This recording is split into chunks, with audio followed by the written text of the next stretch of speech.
Cuando yo era pequeña era brutal. Nosotros dependíamos de la moral de la Iglesia Católica. Mis padres estaban separados y eran rojos, estaban en el exilio y no volvieron hasta finales de los 40. Y aún por la benevolencia de mi abuelo, que como buen burgués de Cataluña se había pasado al fascismo. Entonces, yo no podía ver a mis padres. No los podía ver más que en el tribunal de menores, vigilando a una señorita lo que decíamos, sin poder darle un beso a mi madre, etc. Bueno, esto era horroroso. Era una infancia dickensiana, por decirlo de una manera literaria.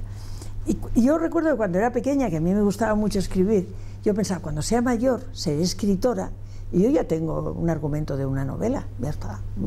Estaba siempre pensando que bueno, ya me llegaría el momento, ¿no? Y efectivamente el momento llegó. Pero llegó muy tarde.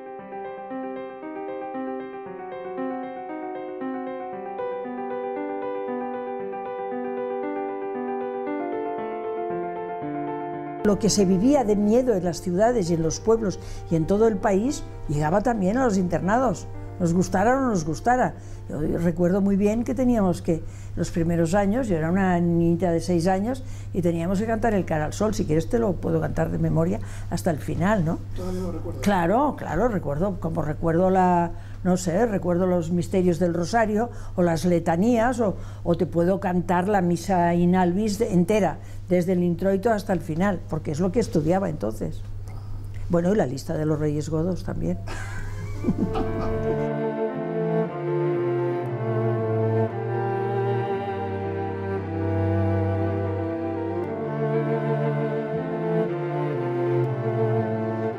¿La Barcelona sí fue clasista? Sí, claro que lo fue. La burguesía catalana se pasó en peso al franquismo, claro que sí. Se pasaron en peso al franquismo, empezaron a hablar en castellano, a renegar de que hablaban en catalán, hasta que poco a poco fueron cambiando y se fueron volviendo nacionalistas. No me preguntes por qué, pero así fue. A lo mejor esto puede parecer una caricatura, pero hay mucho de verdad en esto. Se volvieron todos...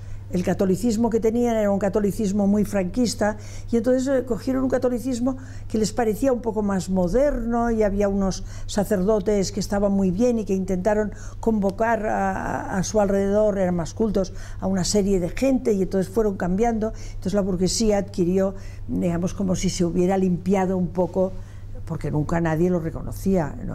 Al cabo de los años no se reconocía que habían sido franquistas. Había gente que sí lo reconocía, pero en general la burguesía más catalana no lo reconocía.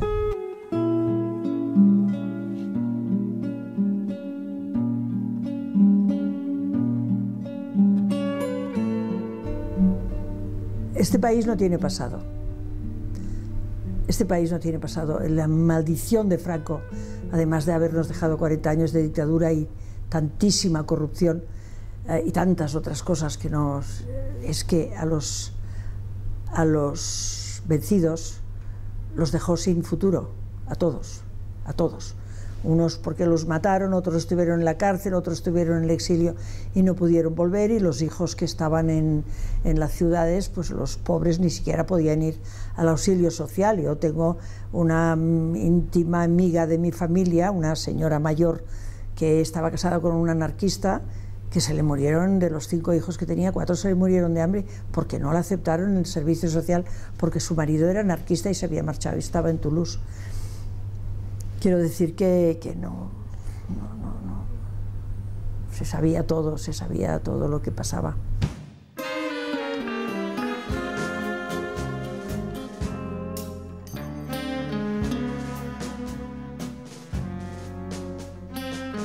Es que soy muy crítica con la transición. Yo pertenezco a los perdedores de la guerra civil y no soy de los más perjudicados, pero hay cantidades de gentes que después de la transición ni se les reconoció que habían luchado por la legalidad, ni siquiera pudieron volver hasta cabo de mucho tiempo. Solo por eso, pero muchas otras cosas. Esto procede realmente del franquismo. Nosotros tenemos una democracia que es que la hemos ido arreglando, pero procede, es una transición del franquismo, no es una transición de la democracia que perdimos, es una transición del franquismo. En este sentido soy muy crítica incluso con el Partido Comunista. El Partido Comunista creo que también fue demasiado benevolente con esta transición. Digamos que también fue una ley de punto final para el Partido Comunista.